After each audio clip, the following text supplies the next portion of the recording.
In city after city across the United States, a new kind of neighborhood has emerged.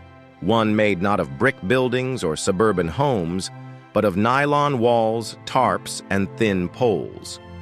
These are tent encampments, scattered under bridges, tucked into empty lots, and stretched along sidewalks. They are not weekend camping trips or festival grounds. They are where thousands of Americans now live, not because they want to, but because they have no other choice. In Los Angeles, entire blocks are lined with tents. In Portland, they fill public parks. In San Francisco, they press against the sides of buildings in the Tenderloin. In Denver, they gather in parking lots and near bus stations. Even smaller towns, once untouched by large-scale homelessness, are now seeing these makeshift communities form. The scale of this crisis did not happen overnight. For decades, housing costs have been rising faster than wages. In some cities, rent for a simple one-bedroom apartment now exceeds $2,000 per month. At the same time, jobs with stable hours and benefits have become harder to find. Many people live paycheck to paycheck, just one accident, medical bill, or layoff away from losing their home. When that moment comes, there is often nowhere to turn. Shelters fill quickly, and for many, the rules and conditions in those shelters make them feel unsafe or unwelcome. So they turn to tents. Not because they are ideal, but because they offer privacy, control, and at least some protection from the weather. In Los Angeles's Skid Row, the tents stretch for blocks, creating narrow walkways between rows of shelters. People cook meals over small camp stoves, hang laundry on makeshift clotheslines, and try to carve out small pieces of normal life amid the chaos. In Portland, tents are pitched in clusters, with residents pooling resources for food or security. In Austin, Texas, some encampments have grown into semi-permanent communities with shared kitchens and storage spaces. In Seattle, tents dot the edges of freeways and parks, blending into the city's constant rain. Each location has its own rhythm and rules, but all share the same underlying struggle: survival in a system that has failed to provide affordable housing. Life in these tent cities is filled with challenges that most people never think about. Staying warm at night in the winter requires layers of blankets, sleeping bags, and sometimes improvised heating methods that can be dangerous. In summer, tents become unbearably hot, turning into ovens under the midday sun. Rain can destroy a shelter in hours, soaking bedding and clothing. Clean water is not always nearby, and without bathrooms or trash collection, people have to improvise.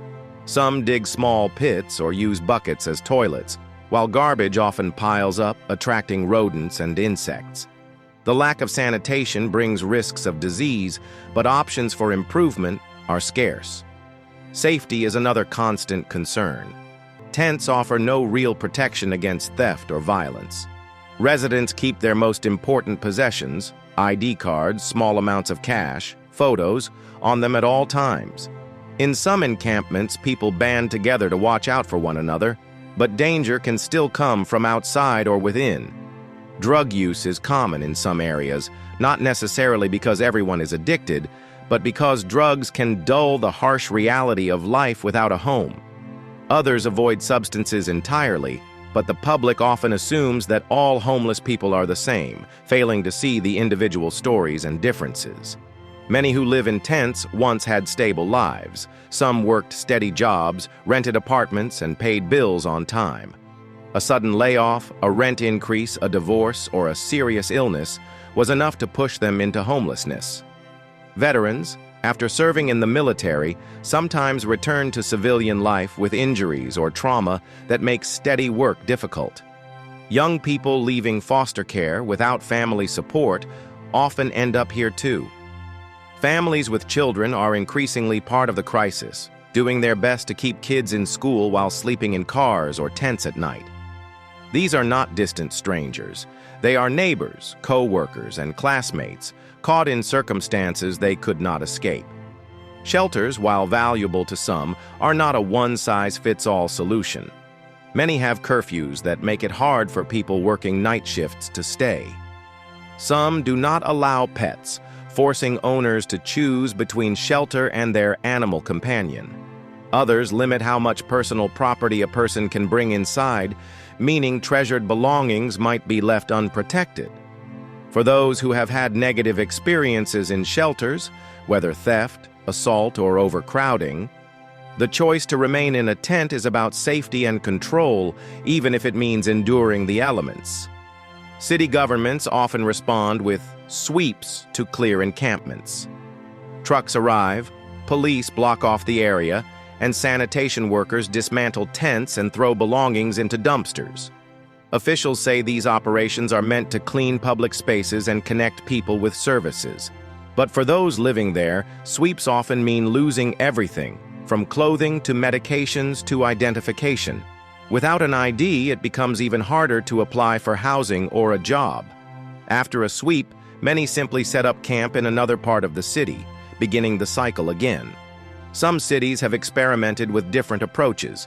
Tiny home villages, small, simple units with locking doors, have provided a safer, more stable option for some.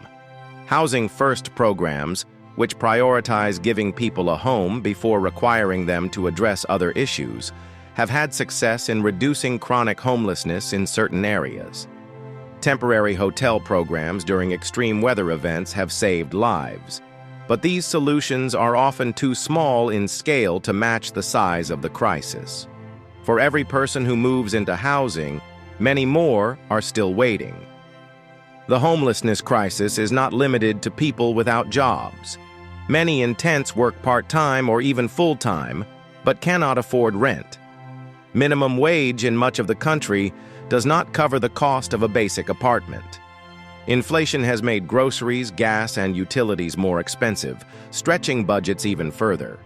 Seniors on fixed incomes find themselves priced out of their homes. Students burdened with debt take on extra roommates, but when that fails, some end up living in vehicles or tents. This is not simply a problem of personal failure, it's the result of a housing market and economy that leave millions vulnerable. Public opinion is deeply divided. Some see people in tents as victims of a broken system and call for compassion, investment in housing, and mental health services. Others view encampments as unsafe, unsanitary, and harmful to neighborhoods. Business owners worry about losing customers, while families express concern about crime. City leaders are caught between competing pressures to keep public spaces clear and to address the humanitarian crisis in a meaningful way. The tents themselves tell a story that words alone cannot capture. They are small islands of privacy in the middle of busy streets, fragile against wind and rain, yet representing resilience and the will to survive. Inside each one is a person, a life interrupted by circumstances not defined by them. Some will find a way back to stability. Others may spend years moving from one patch of ground to another. Until affordable housing, living wages, and strong support systems become a reality, the crisis will continue to grow. This is not just an urban issue. Tent encampments now appear in rural areas, along highways, in small towns, and on the outskirts of suburbs. The visibility may vary, but the cause is the same: people being priced out of a safe place to live. America, a country known for its wealth and opportunity, is struggling to provide the most basic human need, a home, for all its citizens. The longer the crisis continues, the harder it will be to reverse. Solving this problem will require more than temporary fixes. It will mean building large amounts of affordable housing, raising wages to meet the cost of living, expanding mental health and addiction services, and creating safety nets that prevent people from falling into homelessness in the first place. It will also mean seeing people in tents not as nuisances to be removed, but as neighbors in need of help. Every tent on the street is a reminder of a life in limbo. The question facing America is whether it will choose to act boldly, compassionately, and urgently, or allow the tents to multiply until they become a permanent part of the landscape. The people living in them cannot wait forever.